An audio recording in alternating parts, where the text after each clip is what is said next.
તો ફાઇનલી આપણે ભગતની પૂરીમાં આવી ગયા અને ત્યાંની જે ફેમસ પૂરી છે એનો ઓર્ડર પણ આપણે આપી દીધેલો છે.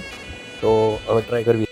તો ટમેટા પૂરીનું કટિંગ થવા મળતું એક એક કરીને ટમેટા પૂરીનું કટિંગ કરીને આપણને આપશે. હવે રતાળુ પૂરીનું કટિંગ થાય છે અને રીંગણ પૂરીનું પણ કટિંગ થઈ રહ્યું છે. તો એ બધી જાતની પૂરી જે હોય છે એનું કટિંગ પરફેક્ટ કરીને તમને આપવામાં આવે છે. હવે ટમેટા પૂરીમાં તેનો સ્પેશિયલ મસાલો તે નાખી રહ્યા છે અને રતાળુ પૂરીના પણ પીસ કટિંગ થઈ રહી. આ એક વાત તમને ખાસ કહી દઉં કે બધી વસ્તુ તમને લાઈવ જ આપવામાં આવશે.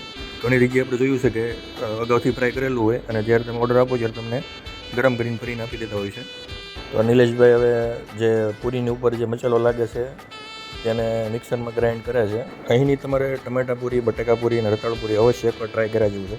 તમે બહુ બધી જગ્યાએ ખાધી છે પણ તમે અહીં એકવાર ટ્રાય કરશો તો લગભગ ક્યાંય બીજે નહીં જાઓ, તમે વારંવાર અહીંયા જ આવશો. કારણ કે ભગતના હાથનો જાદુ જ કંઈ અલગ છે. તો ભગતની પૂરીમાં મોટા એવા કસ્ટમર આવી ગયા છે અને તે જાતે જ તે ખુરશી સરખી કરીને બેસી રહ્યા છે.